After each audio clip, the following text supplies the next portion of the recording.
excited to be your MC this evening alongside some incredibly talented or our incredibly talented lineup of live performers and our amazing panelists you'll hear from later. Also, stay tuned at the end when we announce 5 lucky winners who will each win an art poster created by the illustrious, I'll say that one more time, illustrious Ka Yang. Ka created the beautiful art that you see featured throughout Brick by Brick. But before we get started, let's go over some quick technical housekeeping so we can all, have some fun and make this work too. The chat is for everyone. Feel free to introduce yourself and tell us how much fun you're having. Hopefully you're having fun. We'll have time for our Q&A after our panel discussion. So submit any questions you want the panelists to answer in the chat. All right, so back to what I was saying. So why exactly are we here? And why is Brick by Brick such a huge deal? Well, last year, several states have started to require LGBTQ history to be taught in schools. This is great news, right? Young LGBTQ students are now able to learn about the stories and experiences of our queer elders. Yet, we know that for far too long, the histories, experiences, and identities of Black and Brown LGBTQ people have not been centered in our schools, in our communities, or in our history books. It needs to be widely known that Pride as we know it started as a protest. We need it to be widely known that Black and Brown LGBTQ people were in the forefront of the Stonewall Uprising and in the forefront of all of our movements for justice. We've been here.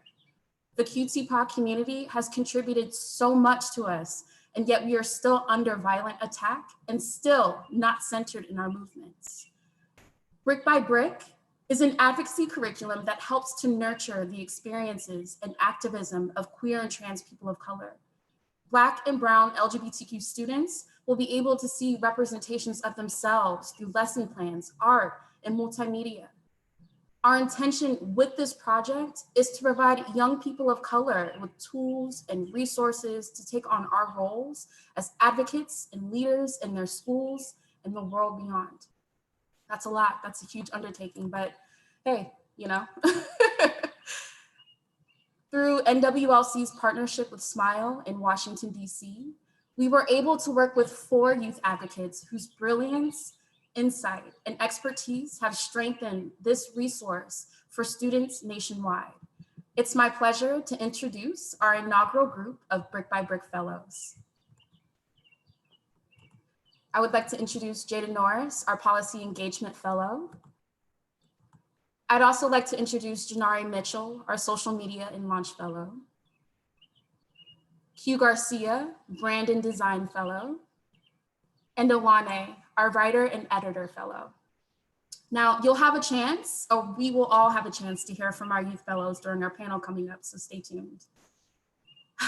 But before we can start our panel, we need some energy, we need some music. So it's time to introduce our first live performer. Wow, I'm so excited to do this. Coming to the stage is Seattle-based Afrofuturist musician, Sassy Black, the intergalactic-minded singer, songwriter, and producer whose sound is described as electronic psychedelic soul and hologram funk. Influenced heavily by jazz legends like Sarah Vaughan and Herbie Hancock, Sassy has received acclaim from a myriad of publications, including Pitchfork, Noisy, Afropunk, Spin, and Essence.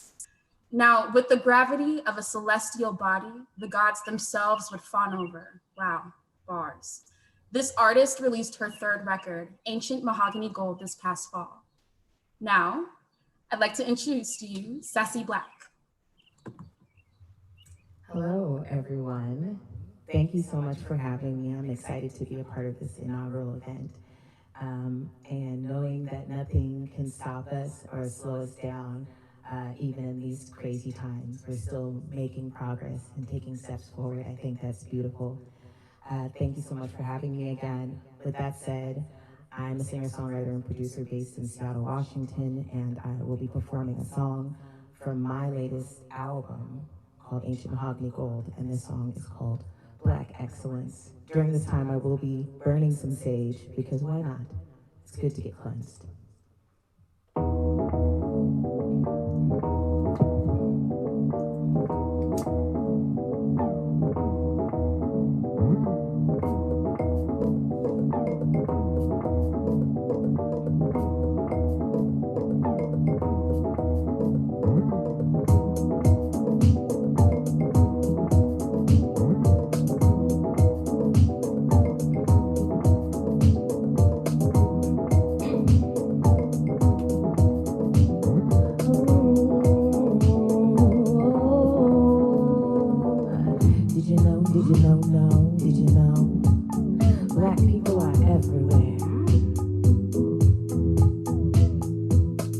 you know, did you know? Black people are everywhere. Did you know, did you know? Black people are everywhere. Did you know, did you know? Black people are everywhere. It's a common misconception that black people don't travel. I'm from space, I'm not from this earth, I'm not from this place. I'm from space, I'm not from here, I'm not from this earth, I'm not from this place. I'm from space, Mother Nature gave me birth. The sun and the sky, they make me look fly in space. I'm not from this earth, I'm not from this place. Did you know, did you know? I am here. Did you know, did you know? I am here.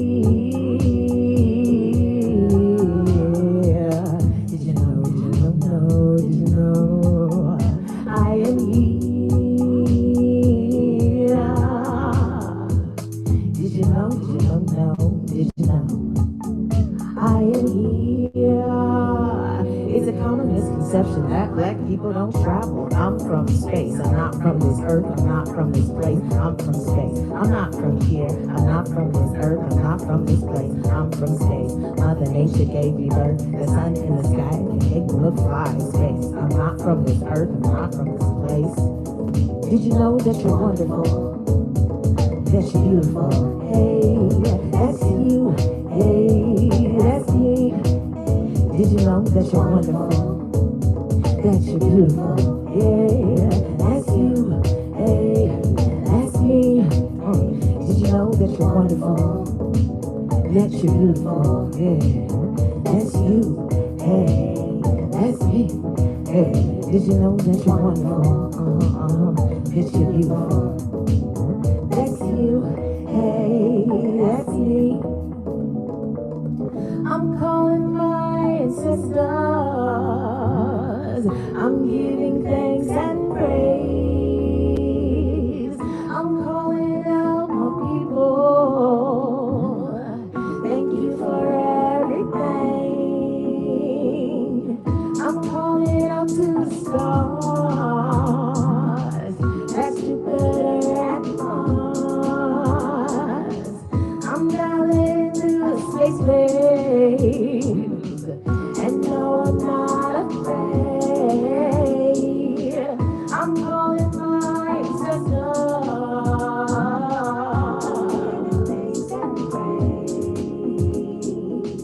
I'm calling out my people, yeah. Thank you, thank you, thank you. I'm calling out to the stars.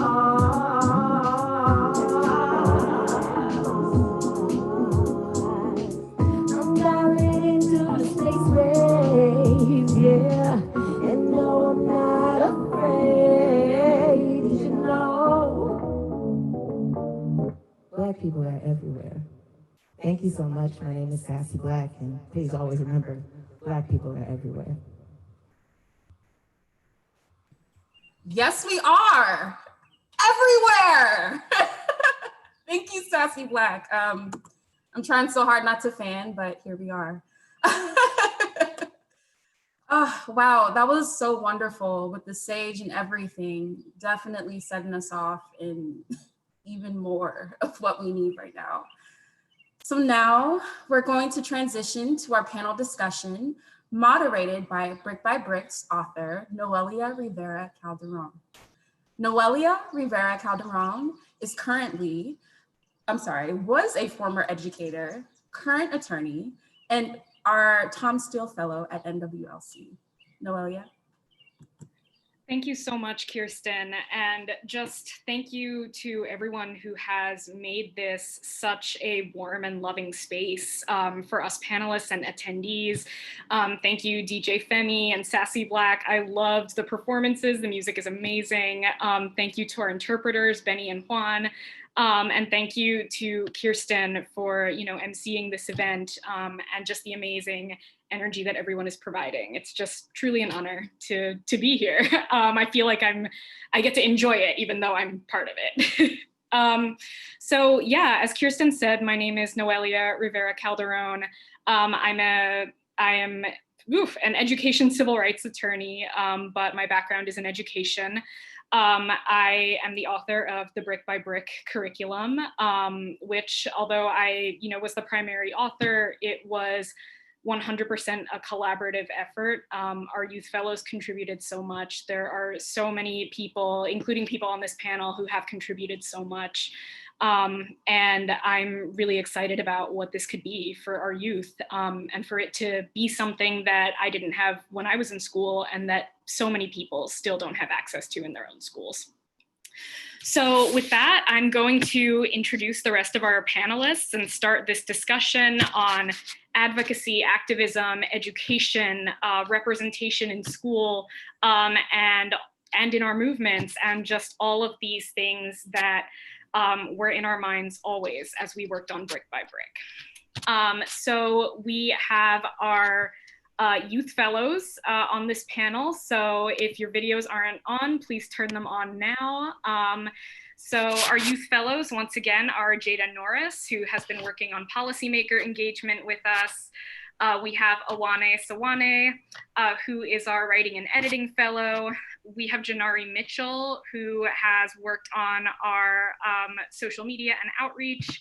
And we have Q Garcia Giri, who has worked on the artwork and design. And all of our fellows have contributed to making the curriculum what it is today. And I'm excited to hear from this rising generation of young advocates. And now to introduce the rest of our panelists. If you guys don't have your videos on already, go ahead and turn them on. I'm going to read short versions of your bios just for time's sake, but I encourage all of the attendees to look everyone up online, find them on social. These are all voices worth following.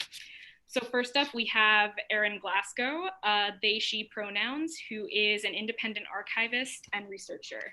Erin served as the research team lead for #NoCopAcademy campaign, a Black and Brown youth-led grassroots effort to stop the construction of a $95 million police academy on the west side of Chicago. Erin's interests include exploring methods of using transformative justice to inform community archival practice and lending support to Black, queer, feminist-informed grassroots movement work. They received their Master of Library and Information Science with a certificate in special collections from the University of Illinois at Urbana-Champaign. Yep, that's it. Oh, I got it. Illinois, so I'm like, I know I'm messing this up. Erin uses they, them, and she, her pronouns. Next up, we have Ian Field Stewart, who uses they, them, and she, her pronouns, who is an actor, activist, and founder of the Okra Project. Ian Field Stewart is a Black, queer, non-binary, trans-feminine, New York-based storyteller working at the intersection of performance and activism. As a performer, Ian has worked consistently in productions at NYC venues and has made appearances on TV shows such as Pose, The Bold Type, and the upcoming Netflix series Dash and Lily. They also serve as the co-host of the Topics Include podcast. Ian has developed a theatrical consulting and teaching artist practice which spans from talkback facilitation to teaching artistry to community outreach and organizing. Next, we have Mark Montgomery, he, him pronouns, who is a writer and cultural contributor based in Chicago and a Louisiana native. Mark, AKA Angry Black Homo, Homo H-O-E-M-O, Thank you. a writer, activist, and social critic.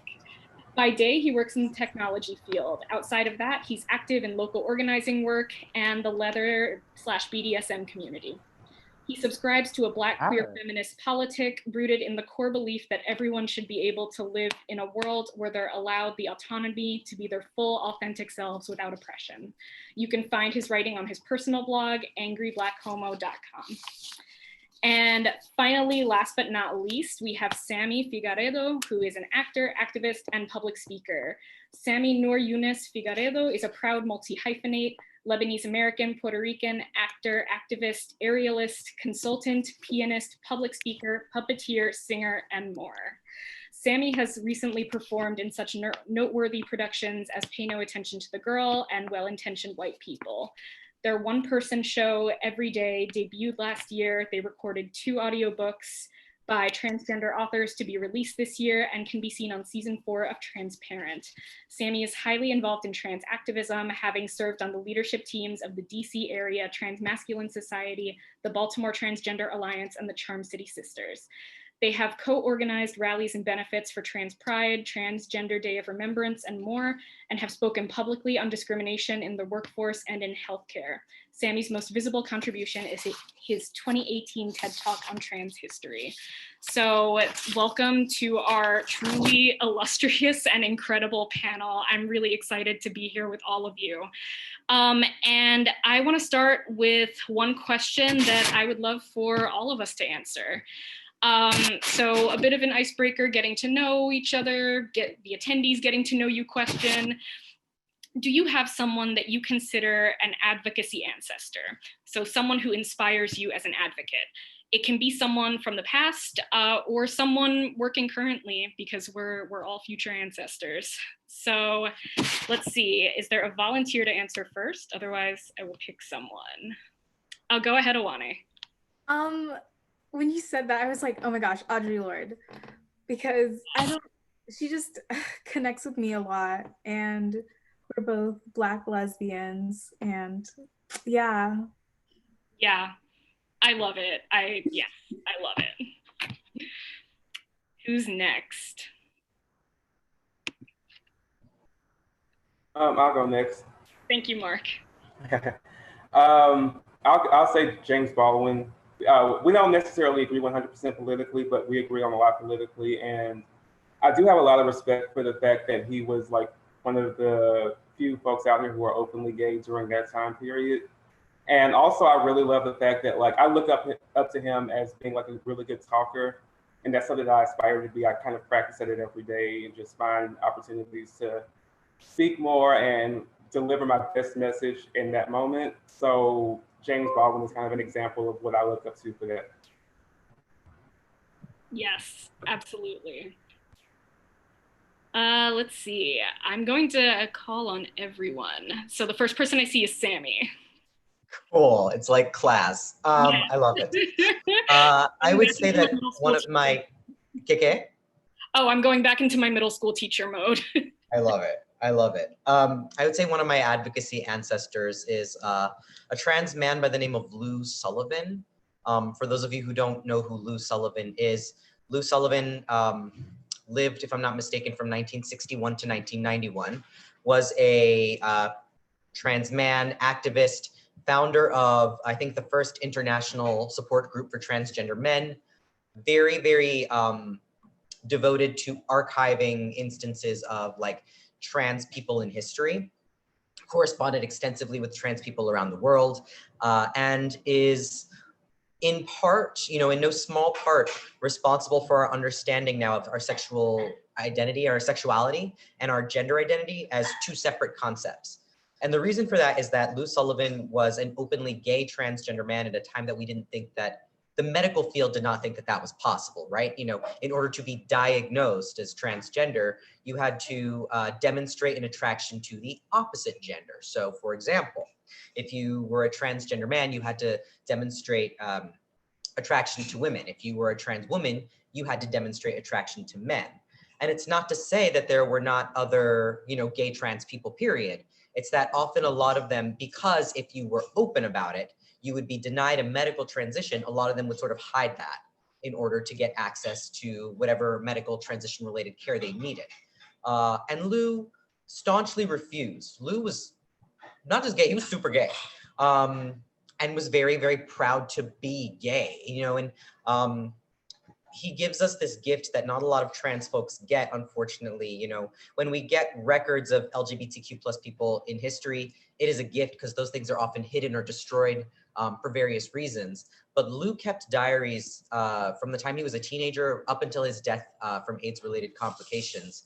And it's a beautiful time capsule. You know, like not everything he says is perfect.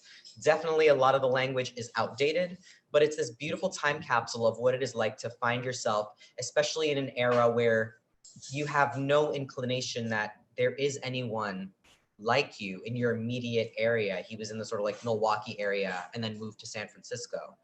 And so, yeah, his just sort of relentless passion and insistence that, you know, he could not be the only one, and therefore he would refuse to compromise any part of himself in order to pave the way for the next person that was just like him. Will never stop inspiring me in the work that I do. So. Yeah, I love that. I love everything everyone is saying, and just kind of one of the things that we wanted to explore in this curriculum is to show students, especially trans and queer, Black and brown students, that, you know, we have always been around and we have always been working and advocating, and that there are ways to see yourself represented in history, even though that's something that is not normally always taught in our schools. So yeah, would love to hear some more answers. Next person I see is Erin, if you're ready. I am ready. Thanks so much again for having me. I'm so excited to be here. I can't even say. So the person that is my advocacy ancestor is actually not an explicitly queer person, at least as far as we know. And it's Rosa Parks. And I know that sounds like an answer that like a white person would give. And she is certainly a complicated figure herself. But I'm drawn in particular to her work with the Montgomery, Alabama NAACP. She was an investigator and a documenter of racist violence and brutality. And that work really speaks to me. She's well known in particular for her work with Recy Taylor, who was a young Black woman who was unfortunately sexually violated in 1944. And Rosa used the tools that she had to try to fight to get justice for Recy. So as a librarian and archivist who is married to movement work in a lot of ways, I see a through line with the investigative work and the documentation work that she did, and the ways in which I want to be supportive in movements for Black and brown, trans, and queer liberation. Yeah, I really like that answer too, because I think, just as I was a history teacher, and I know that I just don't think the way Rosa Parks is taught in school is like representative of the full person that she was. And I mean, she was a badass in so many ways that are just kind of sanitized, you know, in the current narrative now. So I really love, yeah, I love that. Yeah. Okay, next person I see is Ian. My advocacy ancestor is Malaysia Booker. And the reason that I chose Malaysia is I feel like it's important that we remember that like not all of our advocacy ancestors need to be have this remarkable history. Necessarily, I think that Malaysia's story is one, and her name is something that I always reference back to, her personhood and her narrative as a woman who tried to escape and was blocked from that escape, I feel like is a reminder to me of everything that I am fighting for. And she infuses my advocacy with purpose. And so I think that in that way, I feel it's important to recognize that trans people, especially Black trans women, are allowed, and Black people as a whole, we are allowed to be honored just for having lived and been, you know, regular, degular, schmegular people. And I think that that life, having been taken, is worthy enough of being called upon and given power to. So I always carry Malaysia Booker, Diamond Stevens, Nina Pop, and while she's not an ancestor, thank God, you know, Ayanna Dior is another woman that I carry with me and have carried with me throughout, you know, this month in particular. But these women and their stories continue to infuse my advocacy with purpose. Yeah, thank you so much for saying that. And also, it reminds me of something, one of the units that we did in the curriculum, and maybe the fellows might remember when we did some of this, since they helped to pilot the curriculum, is kind of exploring this tension between what we remember. The unit is called What We Remember. And it's about how, you know, we kind of remember the big stuff, the big names. There is a certain way that, you know, popular history is written to highlight certain people. But I don't know, what we really wanted to get across is that the lives of ordinary people are history too, and also worth remembering. And that it's really ordinary people who are like doing the day-to-day work and making the big changes just by living their lives. So anyway, that yeah, I totally agree. Next, let's see some of the fellows who have not responded. So Jada, you ready?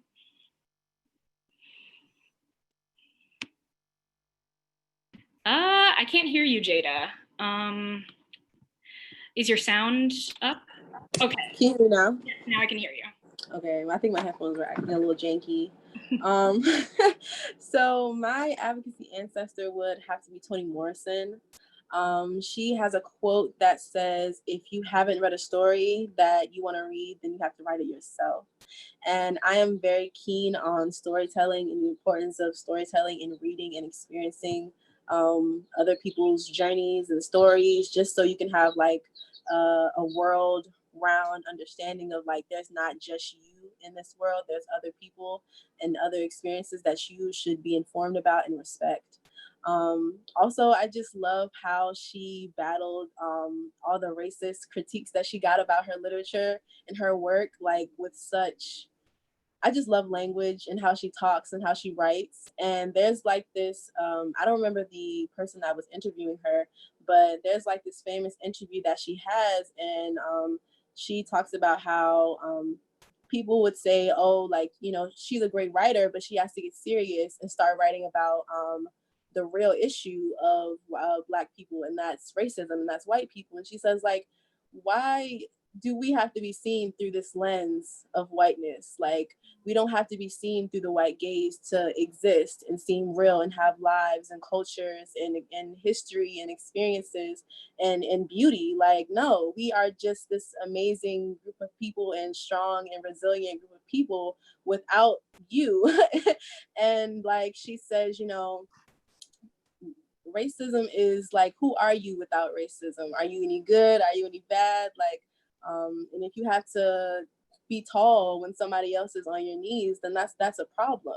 And she says, you know, white people have a serious problem and they need to take me out of that problem. That has nothing to do with me. They need to do some self-reflection. So I love her grace, her words, her style, everything about her. She's just an amazing, amazing human being. And I will definitely be putting multiple of her readings in my classrooms when I get there. So yeah, I love her. Yes, absolutely. I love it. I really resonated with everything you said, and just the whole issue of representation and on kind of like that being on your terms, not on someone else's terms. I think that's really powerful. Janari, what about you? I would say that my advocacy ancestor is this woman named Lisa Good.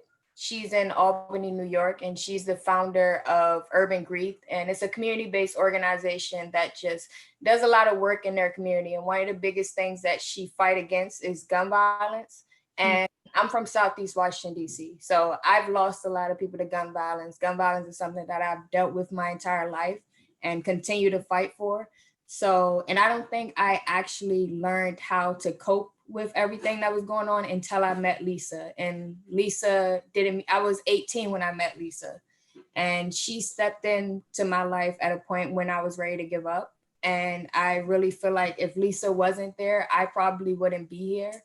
So, I don't know. Yeah, it's just the work that she's doing in her community and the work that she was able to do for me actually saved my life. So that encouraged me to continue to do that work and to continue to push Lisa's mission throughout my community and across the world, show the world what she's doing and how we can do it too. Yeah, absolutely. I feel like so many of us have that person that kind of saved our life and that, you know, showed us kind of how it's possible to be and like what it's possible to fight for. So yeah, I think that's amazing. And finally, last but not least, Q. Hello, thank you all so much for your answers. Super insightful, super amazing answers. I'm gonna go a little cheesier, and I just wanted to say that, like, for me, these past few months, who's been really inspiring is Noelia and Kirsten have been extremely inspiring. And I know that we kind of talked about like not having to be perfect, not having to be this like super model idea of a person, and just being able to see like Noelia and Kirsten and my fellows living their lives and also being so powerful in their work and so powerful in everything they do, whether it's had to do with Brick by Brick or just in their own lives on their Instagrams, just like living. It's been really inspiring to me to see that there is a future for me, there is a place for me, and just seeing like Noelia be able to grow a family and also write a curriculum and further all of these things. I don't think we get representation of queer families very often in the media and our lives. So just being able to see that has been really inspiring to me as well, that like a family is possible for me in the future and I can still do really badass work while doing all those things. So thank you all so much. Thank you so much, Q. You're gonna make me cry. No, thank you. And I totally relate to the power of that. I mean, being able to see people, you know, doing the things that I want to do and, you know, live their lives the way that they are. So that's an honor. Thank you, Kirsten. I hope you heard that. And yeah, maybe my little Gaby will make a cameo at some point and say hello. I think she's objectively adorable, but then again, I'm her parent. So anyway, great. And okay, so we can keep going. And oh, I just want to say this can definitely be an informal conversation. Feel free, panelists, feel free to keep yourselves unmuted. Feel free to jump in. I'm doing the awkward middle school teacher task of kind of calling on people, but feel free to just call out answers. So my next question is, how did your advocacy or activism journey begin, either for the youth or for the adults? I will wait for a volunteer, but I'm not afraid to call on people.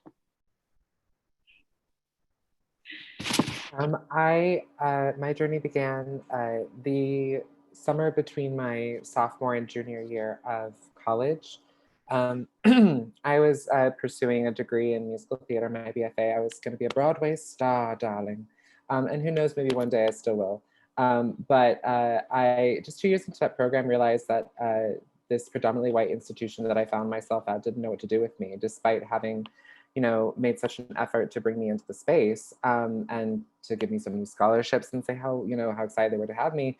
They just didn't know what to do with me. And so I went back to Birmingham, Alabama, where where my years of becoming are founded. And I met an activist named Sarah Young, who first sort of activated me, and I joined a group of young Black and brown and white and queer and trans youth, and we toured Alabama, collecting the narratives of young queer and trans youth to create a network of queer and trans youth. And it was the first time that I had ever encountered a world where I could do something besides theater. And I come from the mindset that if you can do anything besides theater, do so, because it is such a tough business. And so I was horrified to discover that there was anything other than theater that could feed my soul. And so I went back to school and just essentially started focusing my education and made it work for me. And learned all about, you know, the long history of theater and storytelling as a form of social justice. And that has informed everything since. Yeah, my wife has roots in theater too. So I definitely see, I kind of got a glimpse into that world and I was like, oh my God, how does anyone do this? Like, I have nothing but the utmost respect for anyone involved in theater. Yeah, let's see. Can I go? Yeah, Sammy, go ahead. Just gonna volunteer myself. No, so I think that I really began as an activist in earnest in the 2010s. Specifically like the year 2010, right around the time when I began like my medical transition. And I know a lot of folks here will you know, I'm not the only one who has ever had this experience, but like, I did not really have the luxury of just like living out and just kind of having a really boring life. You know, I could step out the door and other people would just politicize my identity. Other people would ask me to explain my identity. Other people would ask me to explain the entire community in a way that instantly, like, the burden to do all of that is on you. Like, it shouldn't have to be, but it is, because, you know, at that time, if you just didn't have the answer, and like I couldn't honestly say, look, I don't know, I'm just trying to live my life. I'm going through a second puberty right now. I'm really hungry. I don't want to answer this question. You know, the person would kind of like sit back and fold their arms and be like, well, that must mean you don't have an answer. That must mean there is no answer. That means I've solved the myth of trans identity. That means you're wrong. That means, and that would have implications for like any other person that they would encounter. And that, you know, has always pissed me off. And, you know, I don't know that I was always like as outspoken, you know, especially as a kid. I grew up in PG County, so not far from you. And at the time, like there are like LGBTQ plus people of color there, but it was just like, it's sort of a widely told myth that we don't exist. That, you know, being, yes, PG County. Okay, sorry, I saw somebody in the chat. In the chat. You know, it's like this widely told myth, and we can like, that's a whole other conversation, that like being LGBTQ plus is a white thing. Like that was the thing that we were always told at the time. And so, you know, I felt very isolated, and I needed that support. Like if I had had that support when I was younger, I think that my trajectory would have been a little different. And so I've always been motivated to just kind of be the person I needed when I was younger. And you know, not very long after I started medically transitioning, I started getting involved with local support groups, local activist groups, and just genuinely like getting pissed off enough to the point, not just from like, you know, having to deal with cis nonsense, sorry, all the time, but also like, you know, the first group that I fell into was a predominantly white trans mass organization, and I was fed up with that as well. And I'm like, I need to organize something separate. Clearly, if it doesn't exist, you need to make it yourself. You know, because the institutions that are currently in place are not set up to support us. And so it's, you know, I fell into activism at first because I felt that like, I have to do it. But I'm at the point where I'm like, well, no, I want to do it. You know, there is still a need, unfortunately. There is still a lot missing in terms of like advocacy for trans people of color, especially Black trans people. That has just propelled my activism forward for the past decade. So that's my story. Yeah, I think there's definitely a lot to relate to in everything that you said. I don't know if any of the other panelists have also kind of had that feeling when interacting with, you know, cis straight people, that just kind of, they see you as like the representative of like everyone like you, and just kind of that like pressure that puts on you, and kind of, I don't know, all of that. And also just the, you know, coming into advocacy kind of because you need it for yourself, because you need it for your community. And then just, I know for me, part of it was realizing, it seems, I don't know, there's kind of this narrative that so much has changed, and that, you know, things are so much better now for LGBTQ people, but so much of it, you know, what I see in our schools is the exact same thing that I was seeing when I was a student. So yeah, I'm curious to hear from maybe one of our youth fellows. What would you say? I can Go for it, Jada. I just wanted to talk because like what everyone just said like really resonated with me, especially about like if there's something that's not there, like you have to do it in a way. So I feel like I've always been like standing up for people and like defending people since I was little. I've always been the type of person like, don't say that, like that's not nice. Even when I was like in kindergarten, like it was, I've gotten in trouble for that like a lot of times, but that's not here nor there. But I think that my advocacy journey started my sophomore year of college. So I went to an HBCU, and it was nice because I was around Black people and I love Black people. So I was like, okay, you know, I'm home. So, you know, I'm ready. But it was in Virginia. So if that speaks to anything, it was a very homophobic place, but they weren't like, it was homophobic. I'm not even going to try to sugarcoat it. It was homophobic. So I noticed that there wasn't a space or any type of even acknowledgement that there were queer people on campus. And I was not rocking with that because I dealt with that in high school. And I was like, I have some type of leniency here. Like I pay tuition to go here. Like if I want something, then it should be here. And I know that there are students here also that need this space. Like I would go to the CAF and see trans students there and how people would leave them isolated or whisper or say things and like just disgusting and hurtful things. And I hated that. I would see like other of my like queer peers on campus, you know, they just seemed so alone, or they just looked like they just felt so out of place. So I was like, we need some type of community here. So there was a Queer Straight Alliance on campus already, but it was very tiny. Nobody was really doing anything like with it. No events, no flyers, no, not even a rainbow. So I was like, you know, I'm gonna have to do something about this. So I took over the organization. I became president, and it was hard starting it up because it was just such a new thing, I guess, at that institution. So I was just like, okay. But I got some amazing, amazing guidance from this beautiful trans woman. Her name is Tony Michelle, and she does like facilitation work and leadership training. And she sat me down and she was like, you have the skills. Like, you just need to realize like that you're powerful and put them to use.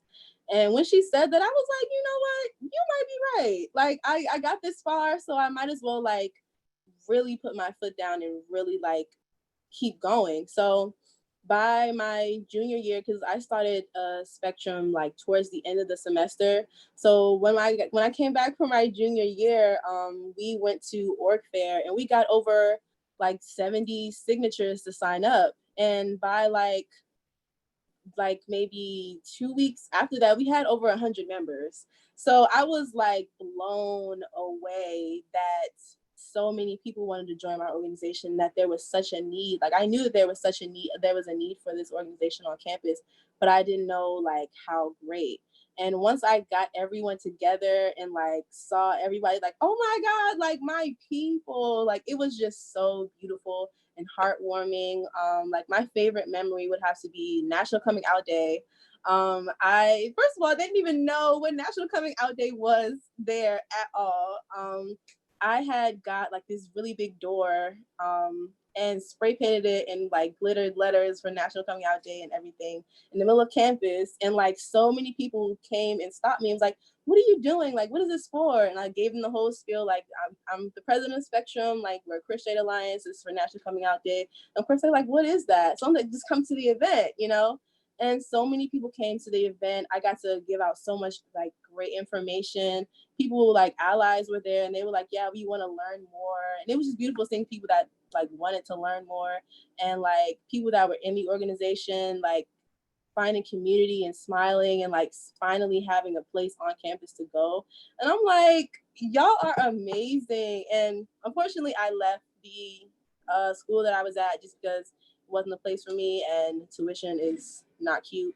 So I was like, you know, let me go. But I feel very proud of myself that I left that mark on that campus and allowed those people to find community in a place where they probably would have never found it if it wasn't for me. Not to toot my own horn, but like if it wasn't for me. But yeah, and they turned it into a learning community. So that's also awesome. But yeah, and now I'm working with Smile and continuing to do advocacy work and helping other youth like discover their inner advocate. And yeah, I love that. Yeah, that's all incredible, and you should be very proud of yourself. I think I saw Sammy saying in the chat, the GSA at their college was not as cool. Same with me. Mine was not. No. Like, I'm trying to remember what we did at all. Like, I don't think we did anything for National Coming Out Day. It was very cliquish. Like, I would just go to meetings and it would be a group of like white people basically talking by themselves. Right? Like that's how a lot of GSAs are, unfortunately, at least experiences that I've had. So one thing that really struck me about what you were saying, Jada, is how, I don't know, basically how you learn to like own your power and that like you had the skills and the power to do this. And that's something that I just really want to get across with this curriculum. Just, I want this to be able to show students like, you are part of this legacy of power. You are powerful. You know, you have the skills to change things at your school. There are people who can support you. And I think that that's something that, you know, I think that's something that a lot of us struggle with, you know, well into adulthood, you know, not seeing, not finding our communities or seeing ourselves represented. And I think it's all about feeling powerful. So I just love that, you know, I just love your example of like how you were able to find that. And you obviously, you know, made a mark for, you know, lots of students that will come after you as well. So. And that actually brings me to my next question, which is about our schools. So my background is in education work. I was a teacher. A lot of us on this panel are, or, you know, were very recently students. But this question is also for all of us. We know that our schools are too often not safe places for our young people, for our young queer and trans students of color, from issues like over-disciplining and over-policing. You are more likely to experience school discipline if you are LGBTQ, if you're Black and brown. To widespread harassment, you're more likely to experience school harassment. You are almost certainly not going to have any representation in your school curriculum. And there's a huge lack of mental health support in our schools as well, which is harmful for our students. So my question to everyone is, what does a safe and supportive school truly look like? And what is your message to educators? There, you know, are probably educators watching us right now. What is your message to educators and anyone interested in the education of our youth? I can go first. I just want to say that something that always I want to make a point about is that our youth like know who they are and know themselves, and they're the expert in themselves. And I think a lot of times in schools, the teachers, that power complex, they feel like they know what's best for the child or the young person. And just for educators, refocusing your brain and thinking and reflecting on that youth are people with autonomy, and they deserve autonomy over how they present, over how they speak, over what they want and deserve to learn. I think that is my biggest point that I really want educators to internalize. It's definitely something difficult to internalize. That's not what our society wants you to believe. They want us to believe that youth aren't powerful and that they need us to make decisions for them. But that's just not true. And after we internalize that youth can make their own decisions, we can really empower them to be activists, to love themselves, and really make a difference around them. I'll go next. I think that, I mean, really a lot of it is a top-down issue. Like a lot of it is the lack of investment in schools, the fact that we have police in schools. I mean, we really need to get cops the hell out of schools. A lot of it is also even what we replace things like policing with, like, you know, we're talking about replacing police with counselors. We need to also make sure that those counselors are culturally competent and empathetic people who aren't going to replicate a lot of those same kinds of power, grabs that police do in schools. And also just generally more investment in schools, ensuring that anybody who works in school has a living wage, those kinds of things also help. As far as like what educators can do and what people who currently are working with students can do, I do think that a lot of it is making sure that, like, obviously you can't change the homophobia or the anti-Blackness or whatever that exists in the world, but you can be a source of safety and refuge from that for the students. So it's the same thing I would tell a parent, like making sure that you do the work of studying, educating yourself, and then another top-down issue is that the curriculums are so, they're so, what's the word I'm looking for? It's so, the standardized curriculums where they teach for tests and things like that. So there's not much room for them to teach like Black queer history and things like that. But you can find ways to weave those into your curriculum and just make yourself a source of safety for students when they need that refuge, when they need those advocates, when they're experiencing the harassment and the bullying in schools, you know? So it's like you can't necessarily be a solution for it, but you can at least be a source of refuge for your students. I would love to second that. And I mean, there's a lot of the things I can think of, like, I really just hope are sort of outdated suggestions, because I really hope that the way my school system was is not the way things are anymore. But I think that in general, you know, with adults, authority figures, especially teachers, staff, I just would have loved an adult who admits when they don't know what they don't know. You know, like, there is this weird, you know, and I'm not a parent, so I don't know where this comes from, but like this, you know, I've experienced this from all sorts of adult figures where it's a matter of they have to be the authority on something. They have to be the guide and the leader on something. They know more about whatever this issue is than you do, even when it comes to your own identity. And then when you get them in this situation where they don't know, like, whatever you're going through, they don't know about it. Whatever the way you present, they don't know what this means. That inability to control the situation and know about the situation, in my experience, has often resulted in some sort of violence or manipulation, whether it is physical, whether it is emotional, whether it's verbal, you know, and even from teachers. Like, the first thing that came to mind was, I remember, I forget what even I had been wearing, but I guess I was just like too visibly queer for our choir teacher. And because I couldn't change what I was wearing, she's like, well, I'm going to fail you for the day and you're not allowed to participate. For no other reason. Like, I was there, I could do the work, but she was uncomfortable simply with the way I was presenting that day and told me, like, I'm going to fail you because of the way you appear. And that at my school and at that time was not uncommon. You know, I don't know what support systems need to exist nowadays. Besides, I think that funding in public schools, which is where I went, would do wonders for the kinds of resources teachers can access, and that they feel empowered to access and to have. Beyond that, I think that it really, as an educator, as somebody who really takes care of children for a significant time of the day, for a significant portion of the year, I do think that there is a little bit of like soul searching there, and admitting that children there are things that they know about themselves. People know quite a bit about themselves even before they have the language for it.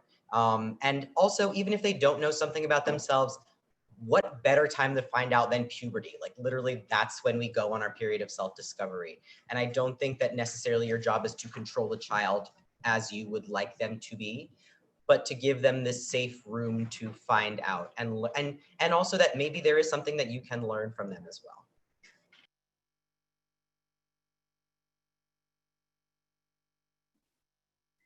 Yeah, I think that it's something that astonishing to me, because it's such a core principle for me that I believe everyone is the expert of their own experience, period, period, period. It's astonishing to me that this is not a thing that everyone believes, that especially in our schools. So yeah, I just wanted to echo a lot of that. And also thank you to Mark for all of the like very practical and like actionable steps that we can take. I think Cops Out of Schools is #1. Absolutely. I think Smile actually has a petition now to get cops out of schools in DC. And yeah, the thing about cultural competency for counselors, absolutely. I think that's something that I know that that we try to be mindful of, at least me working in policy at NWLC, is just that, getting cops out and, putting more counselors in. We've done work on mental health and listened to students and who have had very traumatic experiences with their counselors, have had very invalidating experiences, have had counselors say, your problems are your fault, your depression is your fault. And so the cultural competency piece is huge for teachers, for counselors, just everything.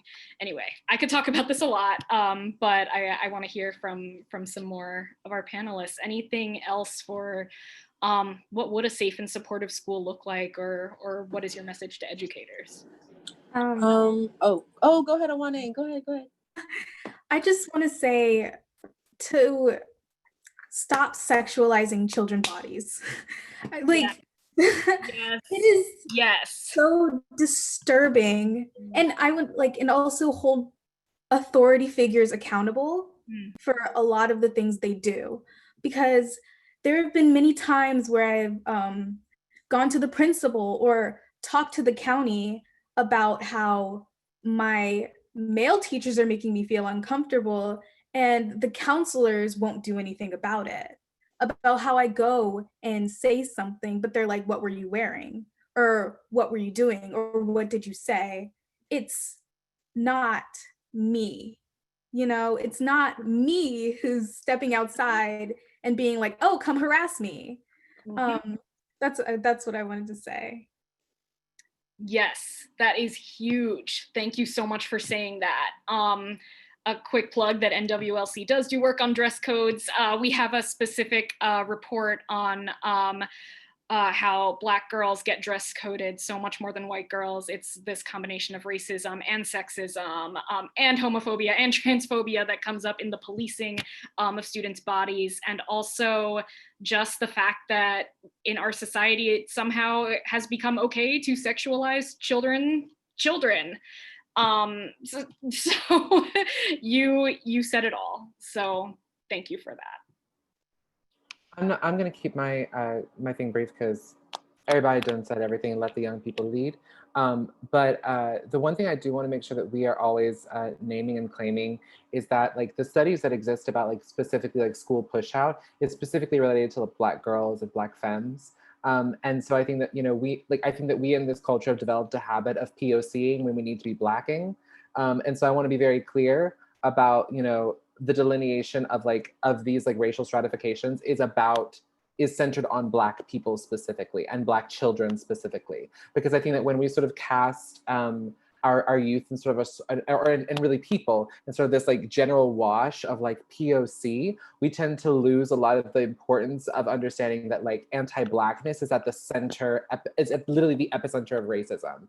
And from there racism like is born and grows from there. And so I think that it's important that we are always naming and claiming that like it is Black children specifically that we need to be organizing and protecting the most, because when Black children and Black people are protected and are at the epicenter of our work, then everyone else and all of the POC folks will also be protected. And this is not to say, right, that those who are that non-Black POC folks don't have specific actionable items that need to be addressed to them, right? But it is the understanding that the way that racism in the United States is specifically constructed, and really all over the world, but we ain't ready for that conversation. But like the way that like racism is functioning in this country at this particular time is that your proximity to Blackness is what determines your level of both visibility as well as your level of vulnerability. And so I think that it is necessary and important that we not kind of like cast anyone in the wash of like POC, but that we name that it is specific to Black children. And it is, and because there are experiences that are specific to Black children, there are experiences that are specific to East Asian and South Asian children. There are specifications that are specific to our Latinx, which can also include Black children, which a lot of people ain't ready for that conversation either. But you know, but it is like our proximity to Blackness itself that creates vulnerability. And I think that's a necessary component in doing any sort of organizing work to protect those who are experiencing school push out and over policing.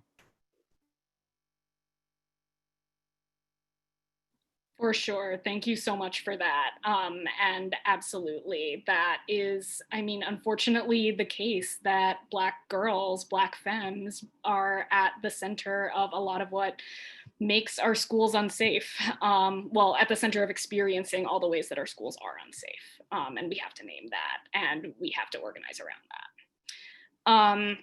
Any final thoughts on schools and education, messages to educators? Erin? Yeah, I just wanted to say thank you so much for everyone who's spoken on this. I think they've covered I think most of the things that I was going to say, but working with No Cop Academy, which was intentionally Black and Brown youth led, I think I was able to see firsthand the power and the intentionality that young folks bring to the work, and they know the work. So it is our job to trust them. And I think that often older folks like myself fall into the trap of adultism, right? So we believe that we know what's best for them because we're older, and we approach them as if they need leaders, and instead we should approach them as co-conspirators. So yeah, I just really wanted to thank you all for making that so clear. And I think I've been able to see that firsthand through the work that I've done. We just need to trust young folks. 1000%. And I think that is a perfect way of ending that discussion on education. So my next question is about just our movements for justice at large and how we see ourselves in them. So we know from history and from current events that queer and trans, Black and brown people are often leaders of our movements for justice, even as they're rarely centered in these same movements. When I was preparing for these questions, I was remembering Sylvia Rivera's famous "Y'all better quiet down" speech after she was denied a chance to speak at a Pride event and still took the mic. I wanted to share some of her words. I have been to jail, I have been raped and beaten many times, but do you do anything for me? No. You tell me to go and hide my tail between my legs. I will not put up with this shit. I have been beaten. I have had my nose broken. I have been thrown in jail. I have lost my job. I have lost my apartment for gay liberation, and you all treat me this way. So my question is, how do you think this current moment that we're in compares to 1973 when she said those words in terms of centering trans and queer, Black and brown people in our movements, and what still needs to change? And this question is for anyone. I feel like this is I love that you brought up Sylvia. This is a conversation that I think the white LGBT community is not necessarily ready to have, which is that, I think we've started, especially in recent years, there is this increase in focus on folks like Sylvia Rivera and Marsha P. Johnson, and in a way that's mythical.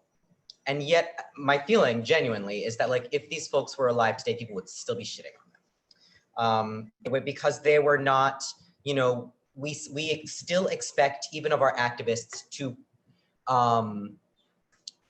speak in a way that is pleasant to us, to present in a way that is pleasant to us, to demonstrate in a way that is pleasant to us. And Sylvia and Marsha were not that. They were very physically active and demonstrative. And things like Sylvia Rivera, she gets on that stage, and I don't know if everyone here has seen that clip, but you can find it on YouTube, and she gets on that stage and she goes, "Y'all better quiet down," and people are booing her so loud.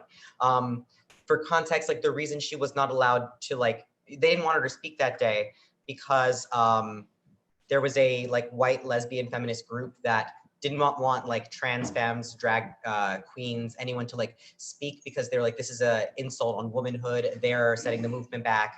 They shouldn't speak. And so people were trying to deny Sylvia the ability to get on stage. She got on stage. She gets on stage just being jeered. In the same speech, she talks about how STAR is actually doing something to help queer and trans homeless youth, especially of color. And she has this this line, I'm not going to get it right verbatim, about how she does work for the community and not just for white upper middle class, patriarchal, the sort of respectability politics of the gay movement at the time, which is what most people were doing. And she said that and people lost their minds. And it's depressing because I think that that's still a conversation that our community at large is not, especially white folks, are not willing to have, that there has been a significant chunk of the LGBTQ plus movement, for decades and still today, that focuses on that respectability politics, which always is rooted in white supremacy. And this idea that the people that we're going to advance and the people that need to be the poster of this movement need to be respectable to other non-LGBTQ plus, upper middle class, white, picket fence, kids and a dog, or whatever, that persists to this day. And we do this thing where, wow, I'm rambling because I have a lot of feelings about it. I hope this answers the question. We do this thing even when we have a living activist of color, where, if they exist, the sort of dominant, white hegemonic structure within our community goes, "Yes, I love her," or whatever. And the second she sort of speaks in any way that actually calls them into account, and I'm saying she because it's almost always femmes, like just, and we know this. And it's not something that we're ready to say, like, you know, this, again, I'm sorry, I'm rambling. This time last year, it was the 50th anniversary of Stonewall. And there was like I don't know if y'all are familiar with this, there was a drag show going on at the Stonewall. A Black trans woman tried to get up and call attention to the recent murders of Black trans femmes. And like people were booing her off the stage. There are a lot of people recorded it on their phone. You can hear like the girls are losing it. They're like, this is censorship that we have to listen to her speak, and all kinds of things that like the people that we revere that are dead, like Marsha and Sylvia, if they were alive, they would have done exactly what she would have done. And yet when we're presented with that thing that we love, that thing that we, you know, have elevated to legendary status, we can't deal with it because we can't actually deal with the reality of not only seeing like Black LGBTQ plus people plead for exactly what the fuck they need because they've been telling us what they need forever, but we also can't see these people, we can't stand to see these people come into power. It makes us so uncomfortable. And I like, you know, obviously I didn't live in 1969. It's easy to lay roses. It's easy to lay roses on somebody's grave. It's not easy to lay roses in somebody's hand. Exactly. That's that. And, you know, I didn't live in 1969. I did not throw bricks at Stonewall. So I don't know if the movement has changed, but it is so infuriating to know that this is still a thing. This is still true. The end. I'm sorry. Sammy, if you don't stop apologizing, I'm gonna whoop your ass in public. Yeah, that was great. What are you talking about? And that is the question. I mean, how are we treating the Sylvias and Marshas of today? Because they're out there. And yeah, I was thinking about what happened at Stonewall recently, and thinking about when Latinx activist Jenny Set Gutierrez stood up to President Obama at a Pride event, and he said, you know, this is my house, get out of my house. And she was booed by all of the white influential gays that were present at the event. I mean, this is now. So yeah, any other thoughts? Well, I don't want to speak too much out of turn, particularly with like trans folks, but I will say that like, I feel like there are like some things that have gotten better from what I understand of history, and some things are like basically the same, and maybe some things have even gotten worse. So it's like kind of evened out as in a way. So I feel, and I actually just wrote a piece about this, and it's yet to be published, but I think that like a lot of things have converged in this moment between like the uprisings around police brutality and it just happening to coincide with like a whole pandemic and then Pride Month happening all at the same time, that we have kind of seen like there has been this very intentional uplifting of Black LGBTQ people because it's like the intersection of all these things happening at one time. But I also wonder like how much of that is like just symbolic and performative. I don't know, because it's like I don't have that many white friends left these days, but the ones that I do have, I do see like a shift from even like the last time these uprisings happened back in like 2014, 2013.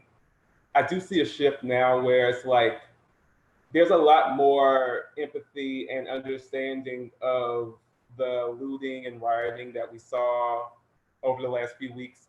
And it's like there's even more protesting and a lot more sustained actions now versus like a few years ago. So it's like there's some things that I think have moved in the right direction, whereas like I also am like cautiously optimistic about it, like how much of it is just, again, it's like Sammy was saying, like how much of it is like rooted in respectability, how much of it is like we're gonna make space for you, but as long as you present in a way that's palatable for the white gays and white gays, like, and how much of that space is just because the collective consciousness has kind of grown more as opposed to a few years. But even still, there's still a limitation within that. Like, okay, our politics have moved maybe a little bit further left than they were a few years ago, but that's because, again, we're in the pandemic. There are more people who are unemployed. there are more people who have less resources and more people who are just sitting in the sitting in the house. So there's more of a sense of urgency now than there was like a few years ago when Obama was in office and everyone thought that everything was good. So that may have forced our consciousness to go a little bit left.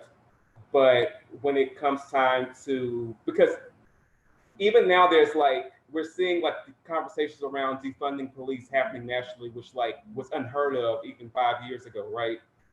But with that, there's still this contentious debate happening. Like, what does defund mean? Does that just mean take a little bit of money out and just give it to other things, or does it mean completely abolish the police? Like, that's kind of the debate that's happening now. And me as an abolitionist, I get a lot of pushback because people don't want to hear abolition. They just want to hear, oh, we're just going to take a little bit of money but still keep police. But I'm saying, no, we need to abolish the police altogether. So there's still, so it's like, we're moving further left, but there's still that kind of liberalism, kind of white gazy, kind of liberal, like limitation. So it's like, are things really better or are things like the same? It's hard to tell in the moment. I guess it's kind of like, you kind of have to look back on it a few years later. I don't really know. And again, I can't speak for the trans perspective in particular, but I at least for me, it was kind of cool to see the Black, I forget the exact name, but the march that happened in Brooklyn a couple of weeks ago that was specifically centering Black trans people, and it drew like thousands of people at the event. So it was like, it kind of like this moment has accidentally recaptured the spirit of Pride in a way that it might have been originally intended. But again, how much of that is like performative versus like is really about Black LGBTQ liberation, you know? So it's just, I kind of have really complicated feelings around it. I actually was one of the co-organizers of the Brooklyn Liberation Rally for Black Trans Lives. And so just to expand on kind of what you were starting, Mark, as far as the, and you mentioned kind of not being able to speak to the Black trans perspective. And I think that I am absolutely here for, you know, like it was incredible to be surrounded, like to speak to a crowd of 15,000 people all cheering for Black trans lives. That is undeniably like a moment and something that feels like a great step forward. However, I think that like what we always must remember is that like what we're doing right now is a conversation, but it's not gonna, like, we're not gonna step out of this and have actionable steps, right? We're not all like, you know, making commitments here about what we're going to do, right? Even at that rally, it's like I can speak to the people and I can say, here's what I am demanding of you, but there's no like follow-up that needs to happen. And the reality is that like, you know, while we were that organizing effort happened in like just in the course of like 5 days or so. It took like 5 days or so to organize that, or that's at least how long we had. And in that time, 2 Black trans women were murdered, and the announcement that Ayanna Dior, not Ayanna Dior, sorry, that Layleen Polanco's murderers, otherwise known as the NYPD, would not be held accountable for any of their actions.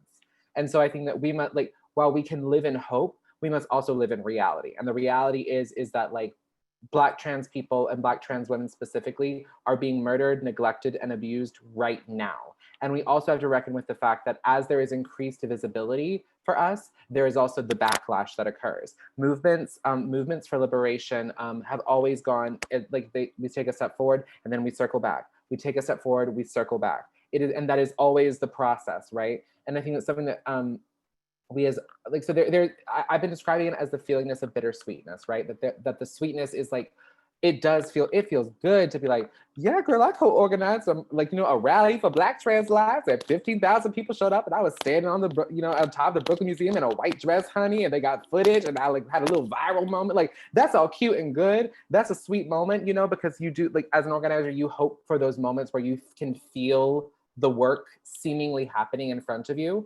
But we also understand as organizers that the bitterness is that we have always made the commitment that we were not doing this work to see it happen within our lifetime necessarily. We always work with the intention for it to occur in our lifetime, but we know that we are building off of the shoulders of others, off of the work of others. And that work is a commitment for a lifetime, right? Because even if tomorrow, like, something happens and baby, like, the laws change and the people walk free and the waters part, and Moses comes back and says, hey girl, what's good? Whatever is, if all that happens tomorrow, let's talk about the longevity of that, right? Because Moses can come through and pop down his little stick and waters can part and we can march on through. But if we still marching and then the next day, Moses all of a sudden ain't there no more with his little stick and waters come back to, where we gonna be, right? And so I think that it's the understanding that the commitment to liberation, right? That's something that we made a commitment to as Black people together, right? We don't need nobody else. We wasn't asking for nobody's permission to get free. We was gonna get free regardless. And so having a large, having other people involved who want to do their own education work and want to fund, support, uplift our work to get free, that's nice, but that's not what we made the commitment to. We said we getting free together. And so we as Black people, we as Black trans people, we as Black queer people are making the decision about when we're done with this movement, right? No one else gets to decide, oh, things are fixed now. We make that call. I think that is the perfect place to end with that question. You have said it all. I will add nothing. And for our next, we have 2 more questions and then a few minutes of Q&A.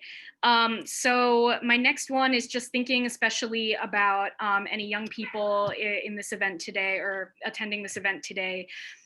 Is there anything for the adults? Is there anything you wish you could go back and tell yourself as a budding activist, as a young person? Any message for your younger self? And for anyone, including our youth, what is your message for young or aspiring advocates today? And I would love to hear from maybe some folks who I haven't heard from as much. So Erin, Janari, if you have thoughts. Awesome. Sure, I'll start. So I actually am a person who came to activism pretty late in life. I'm 39 now, and I did not start this until I was in my early 30s. So one of the things I think that has been really important for me is to be patient with myself, because there is a lot of middle class bullshit and respectability politics that I had to unlearn. So I think it's important to take the time to unlearn and unpack and realize that you're not going to magically get everything all at once. And in terms of my message to younger aspiring activists is to try to find a political home, even if it's just amongst sort of your like-minded friends. You need a space where you can read and ask questions and give yourself time to figure out what you truly believe. And I think right now there's so many resources to take advantage of. I love what Haymarket Books, their programming has been really amazing. And as someone who is a police and prison abolitionist, I am really sort of centered, and I feel like my politics gets deepened by watching other people have really tough discussions around what our world will look like post-prisons, post-police. So yeah, I would try to find the places where you fit and really try to stretch and grow. And finally, I hope to be an example of this, is that our work is never done. And I don't mean that in a fatalistic way, I don't, but I think the work of changing, growing, and learning is lifelong work. And I think that's something that's very important to honor and realize, even for younger folks.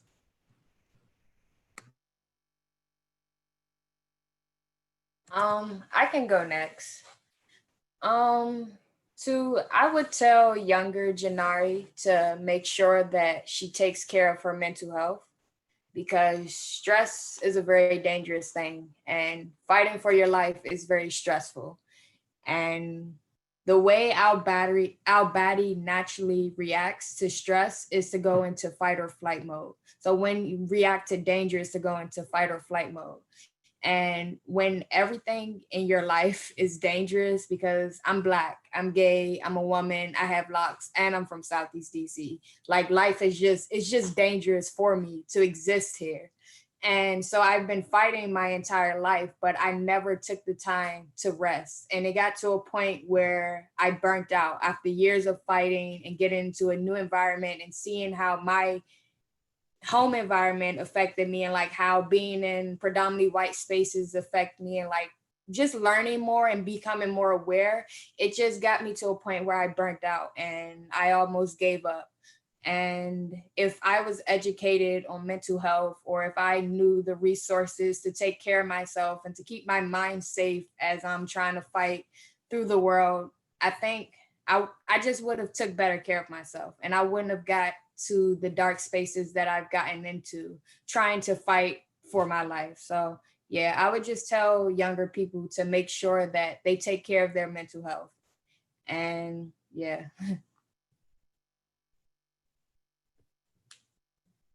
Yeah, that's perfect. I agree with everything you guys have said. Anyone else, message for your younger self or for young aspiring activists? Oh, you can go. No, no, no. Oh. Yeah, you can. No, you go ahead. Okay, Awani, and then Mark.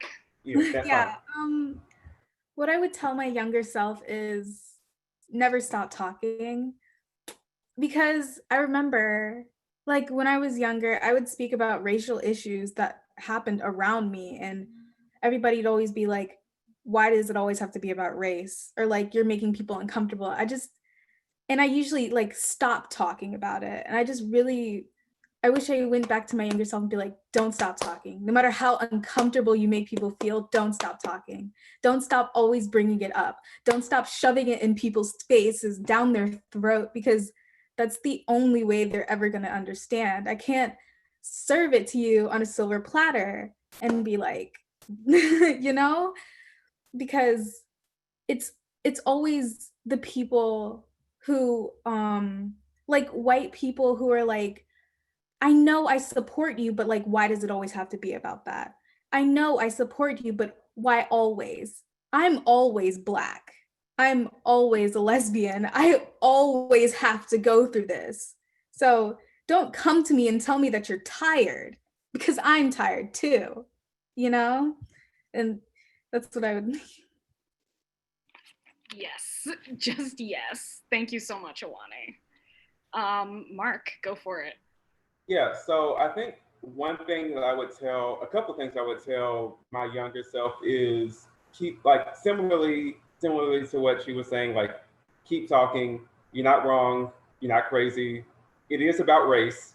Do not listen to these white gays, you know, because I think that a lot of younger people go through that. And even with me and my platform, when I've talked about things and I've talked about my past experiences, a lot of younger Black queer folks have said, like, yeah, I have the same experiences. I'm in this predominantly white space, and I'm trying to talk about my experiences, and it makes people uncomfortable, and they try and like gaslight me and make me act like it makes me think there's something wrong with me, or that I'm too negative. Like that's something that I heard a lot. Like, oh, you're so negative, you're so emotional, and all these things. And I'm like, don't. And the thing is, it never stopped me from talking, but it always did make me second guess myself and make me feel like, okay, am I right?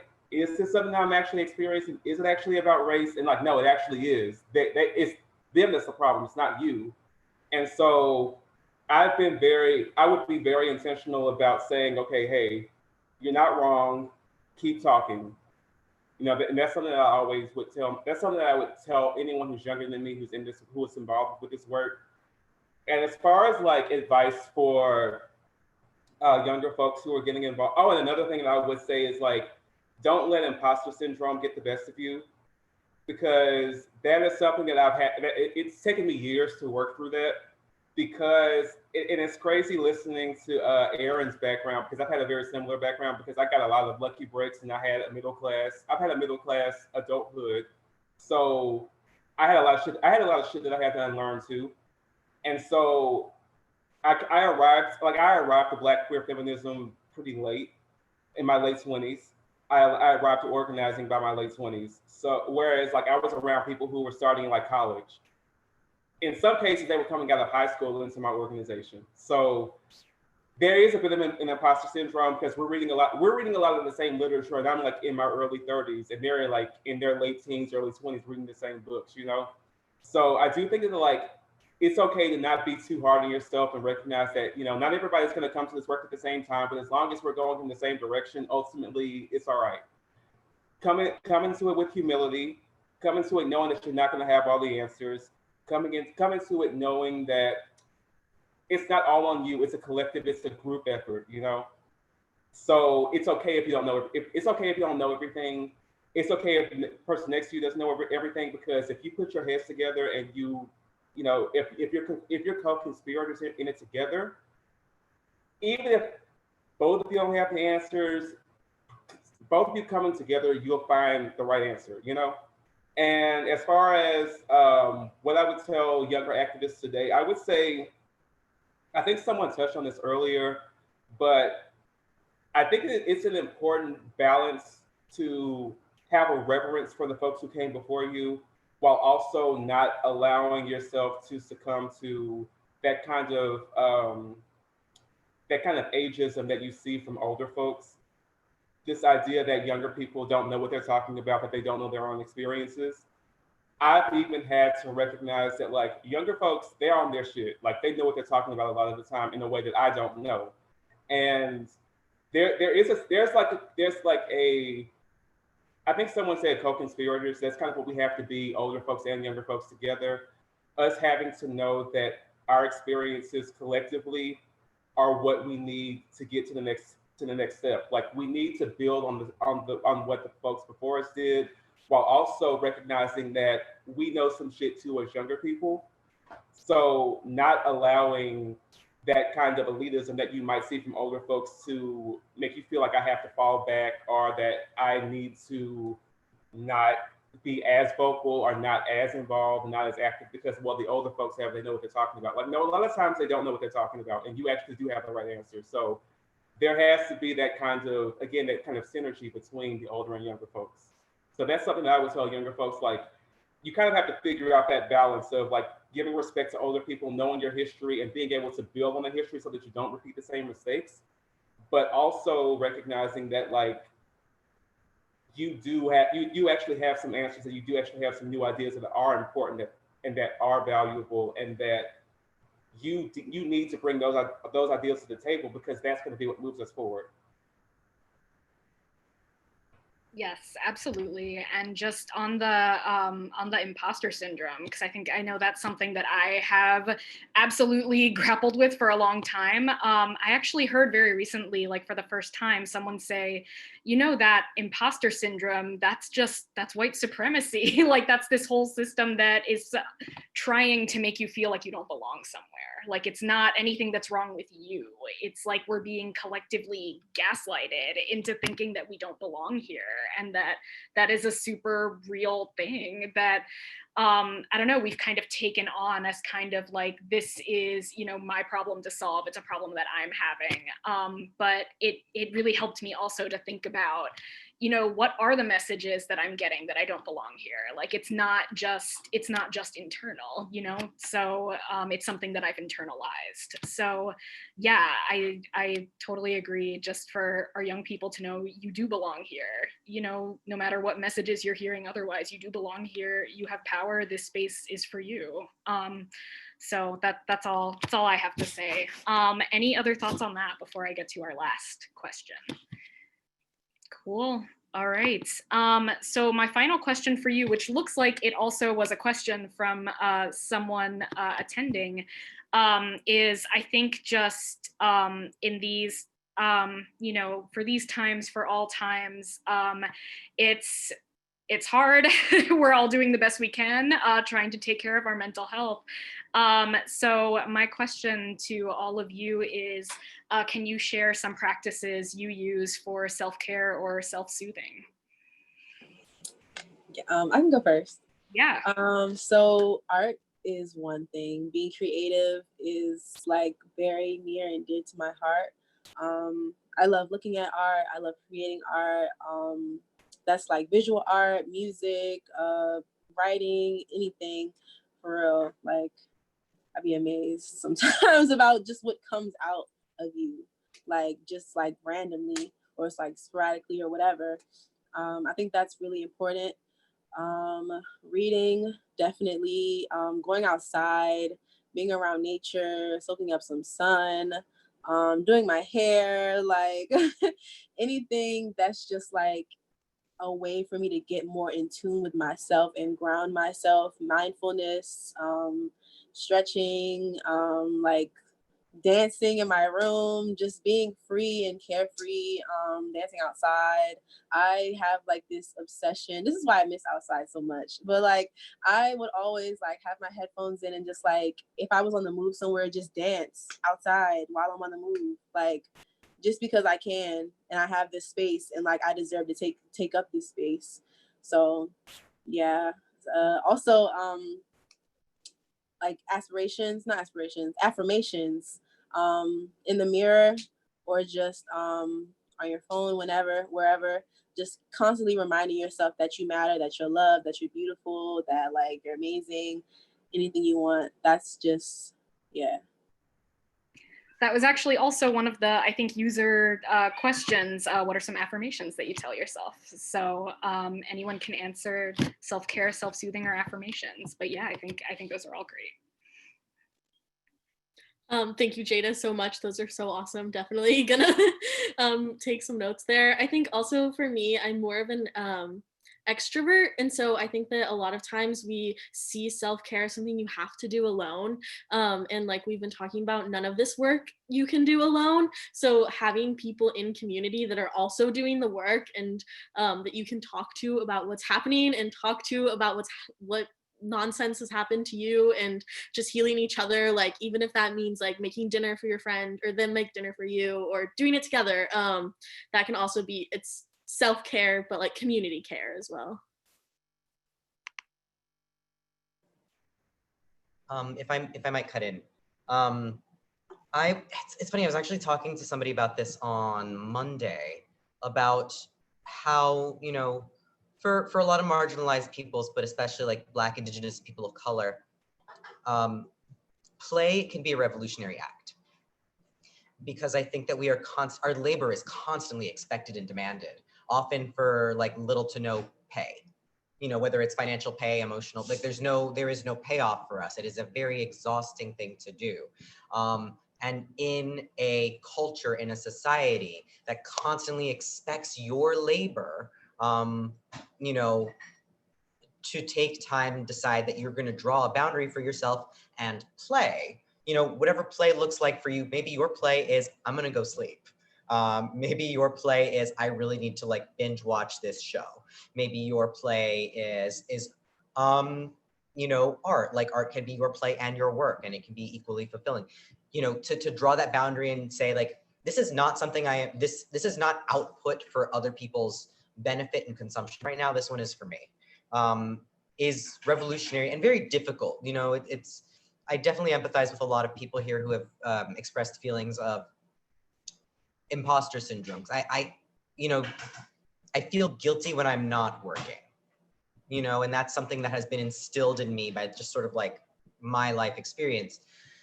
And it, you know, it really took like, not that there are many, you know, there's a lot to, not that there are many like good things about quarantine, right? But it took quarantine for me to realize that like, I actually did not have any hobbies that were not work related. Like I did not have hobbies, right? I would do things like, especially as an actor, I would take classes, whether it was like dance, whether it was acrobatics or whatever. And I love doing those things, don't get me wrong. But like anytime I sort of engaged in something that would consume my time and my, you know, my effort, I would have to like rationalize to myself like, well, this is work relevant because I can put this skill on my resume. Or, you know, I didn't actually have like a hobby that has nothing to do with my job. That is like, I don't care if this goes on a resume or not. I really just want to check out and play some video games, or, you know, or something like that. And it took like being indoors and not being able to like go to any of those classes, not being able to go to any of those things in order to do that.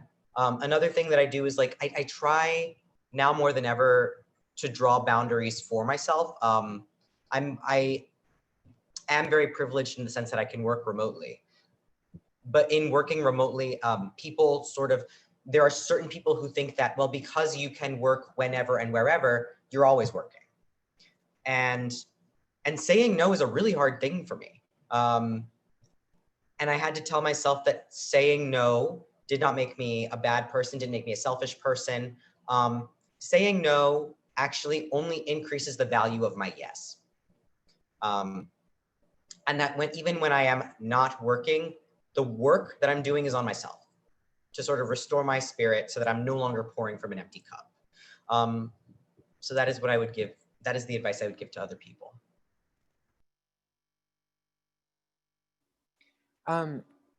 Actually, I recently, as in yesterday, came into sort of an understanding about what self-care needs to look like for me. I think because it's something, you know, we get asked all the time.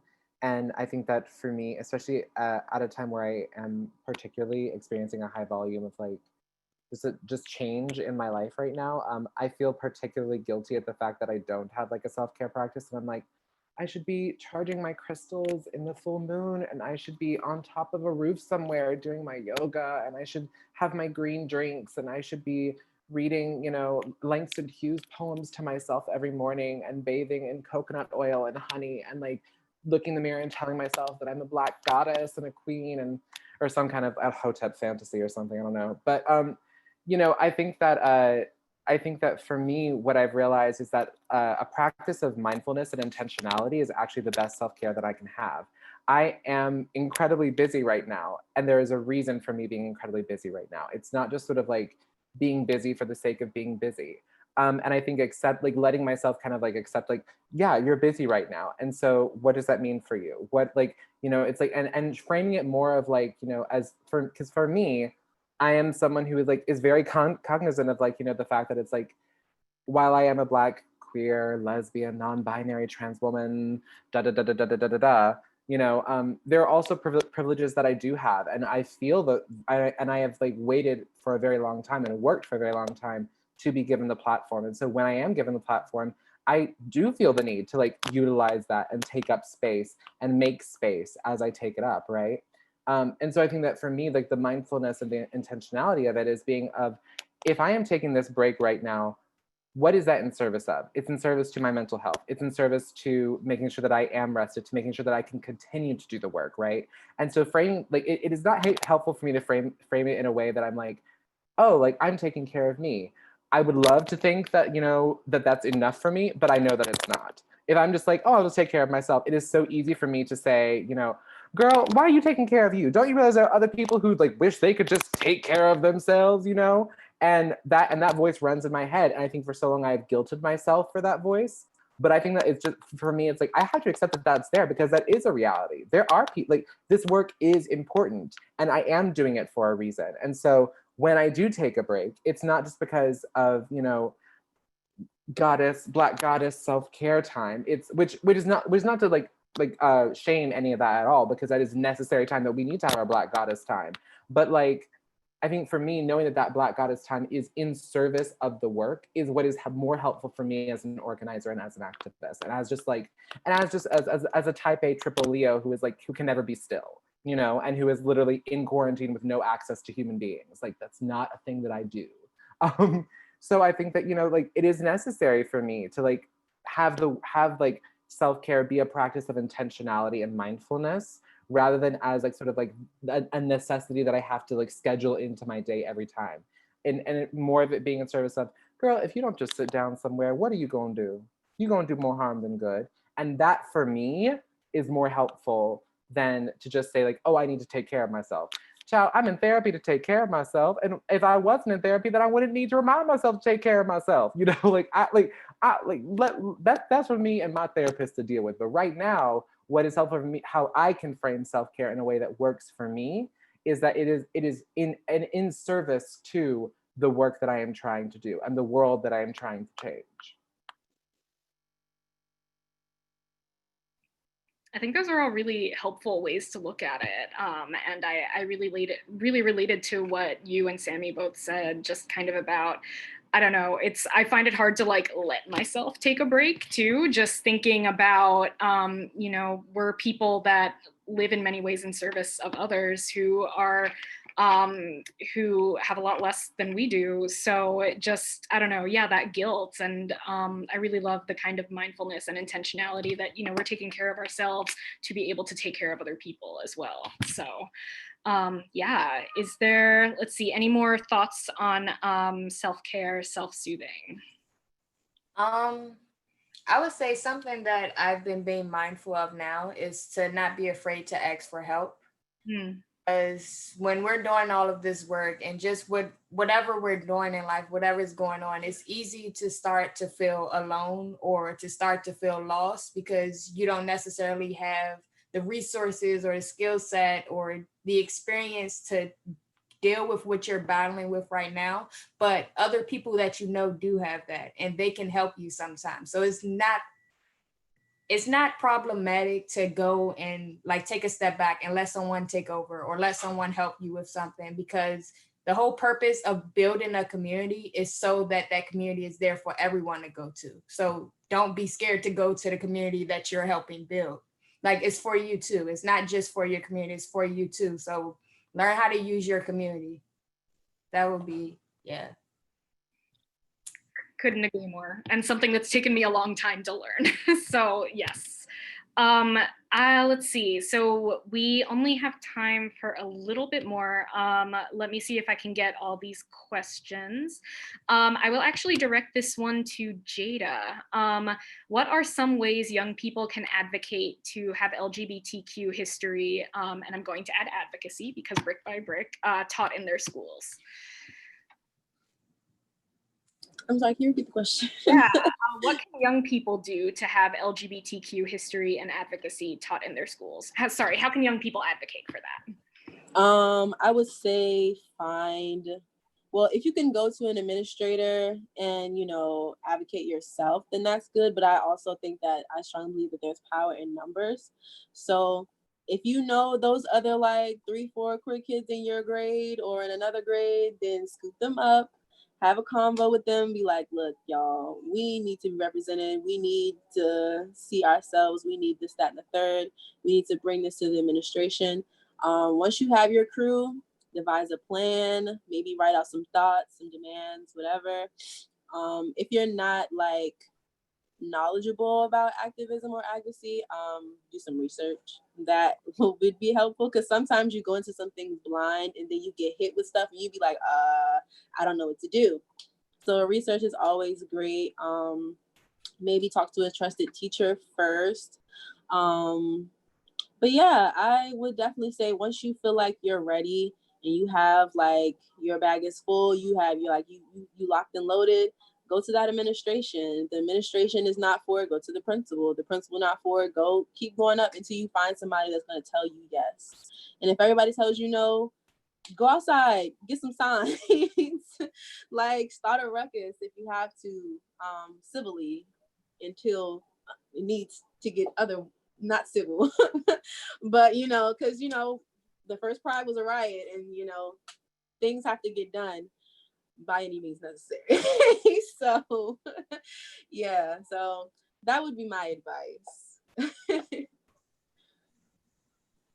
Yes, and always feel free to reach out to us at NWLC for support. We have your backs in getting this into schools. I love how, you know, you framed like, if someone's not supportive, you know, keep going, like go above their head. And at the end of the day, if you're in an area where just no one is supportive, I mean, brick by brick, at least you can get together a group of students and just, you know, do it on your own. I mean, there's so much need for people to find community, and this is something that that you can do in a lot of ways. So yeah, I think there's multiple ways to get this to our students. And one last question. Let's see, someone asked, what do you imagine as the future of organizing and activism? So I guess for me, that sounds like a what's next question. What is next? What's the future? Anyone can answer. I think the future is, and we're not really there right now, but I think we're heading in this direction where folks who are more marginalized, who live in specific kinds of intersections, are going to become a lot more intentional in finding community with their own people, rather than trying to work towards the people who are already in the center. So like there are folks who, like a lot of our activism and a lot of our organizing is still centered around like, and specifically in Black communities, it's centered around like Black cisgender heterosexual men. And I think that as time is going on, I think there's more of a consciousness around intersectionality happening, and there's more options for organizing where it's not necessarily centered in that particular kind of way. So I feel like the I don't know if that means that organizing is going to be more siloed. I don't know, but I do think that those of us who are in those intersections, those more marginalized intersections, are going to be more intentional of finding those political homes of people who are going to affirm our full identities, rather than trying to fit in spaces that are not necessarily the most affirming to us just because we feel like, well, it's homophobic, but at least it's mostly Black people. I think that at some point it's not going to be good enough for us anymore, and we're going to build those political homes that are going to be spaces that are full, we can bring our full selves into. So I think that that's more the future of organizing. And I think that even if it's not like where we're heading, I think it's where we need to go, where we're building those political homes where we don't have to compartmentalize ourselves. Absolutely. We don't have to settle for, anyone who doesn't see our full humanity. Yeah, absolutely. Any final thoughts? Actual last call.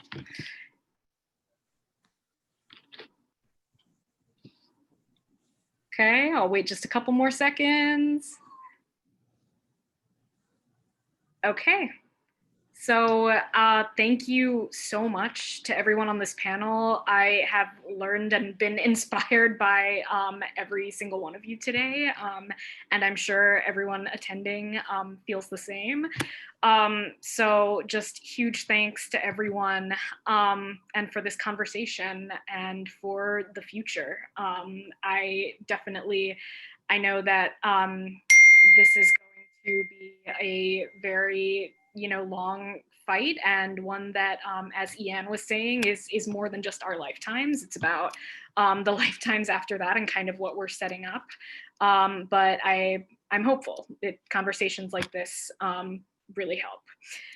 So with that, I am going to introduce our poet who is going to be closing us out. So this is, oh, sorry, someone is like texting me. Whoever's texting me, stop texting me. Okay. I'm going to introduce Noor Ibn Najm. Please tell me if I did not pronounce that correctly. Noor is a poet who teases, challenges, breaks, and creates language. She's a fellow of Callaloo, The Watering Hole, and the Vermont Studio Center.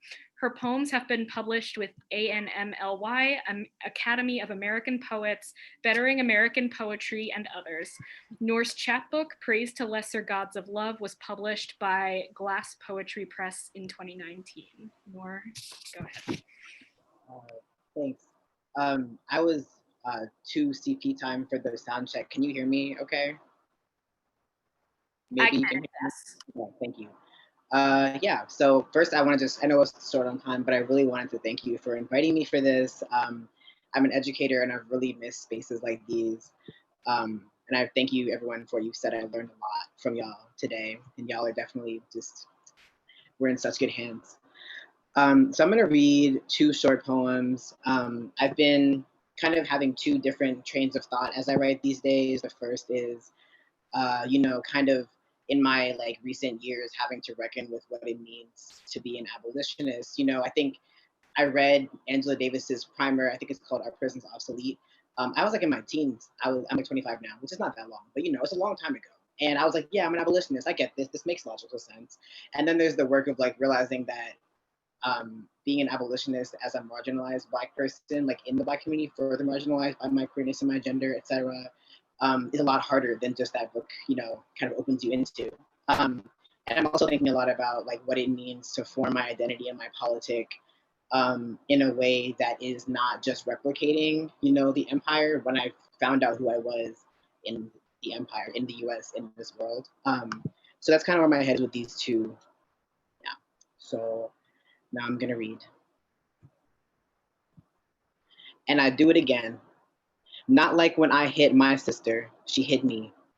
Growing up, we were girls. We didn't know what consequences sprang from our own fists, but we owned them. We were girls who threw acorns. We fought with sticks. Too tough for any neighbor's son. He was mean to her. I collared him. I don't care. That's my sister. That's my sister. Don't talk to her like that. We look alike. You can tell who we are. I've seen her grow the size of a man in a suit who thought he had something to say to me. I've seen her cry. She's seen me cry. You don't know us like I know us. I don't know her like I used to.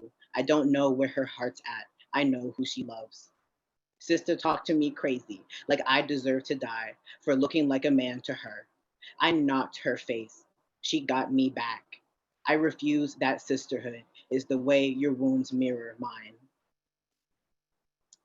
And this is the second one. It's called Eraser Worn Down to the Blunt End of the Pencil. Cishet men are, gay men are, queer men are, straight men are, non-binary men are, trans men are trans, attracted men are, attractive men are, soft men are, macho men are, masculine men are, femme men are, feminine men are, flaming men are, sexy men are, artsy men are, flowers in their beard type men are, fuckboys are men, are survivors men are, entitled man babies. Are your husbands, are your brothers, are your uncles, are fucking pests, men are wasps. Men are trying to put that shit behind them. Men are atheists now. Traumatizing men are traumatized men are black men are brown men are yellow Puerto Rican or Haitian men are refugee men are victimized men are scholar men are gentlemen are rough men are rude men are rich men are poor. Men are kind men are condescending men are hardworking men are fat positive men are slut shaming men.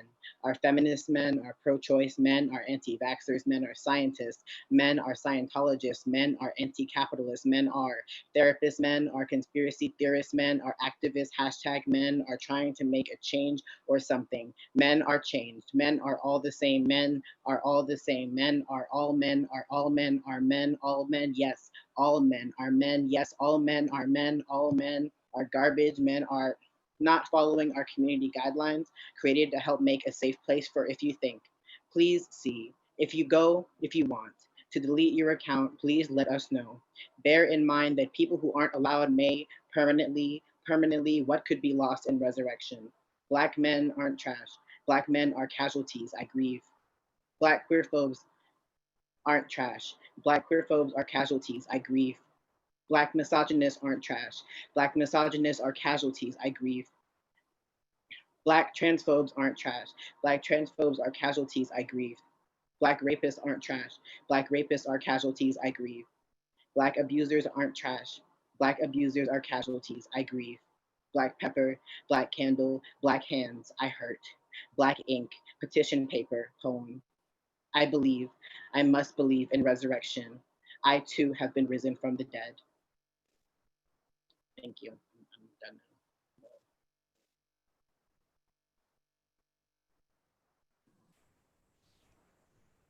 Thank you so, so much, Nora. That was the perfect ending and closing, and I really do appreciate you. Thank you.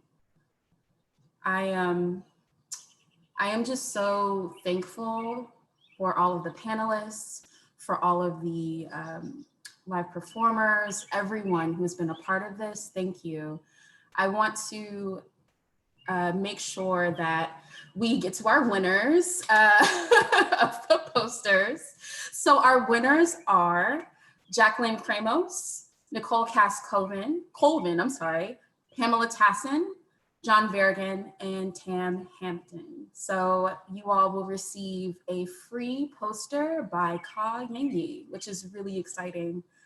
I know I already said thank you, but I just want to say it again because this was just a labor of love with everyone. So I want to say thank you so, so much.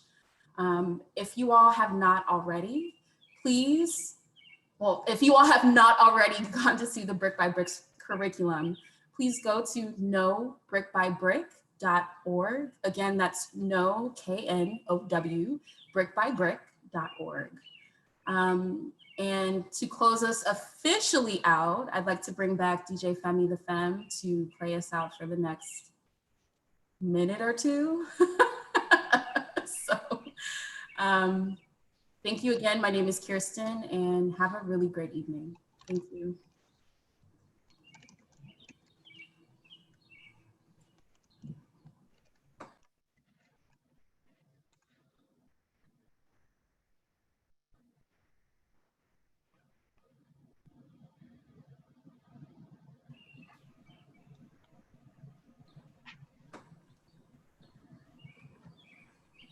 Uh-oh, I think, okay.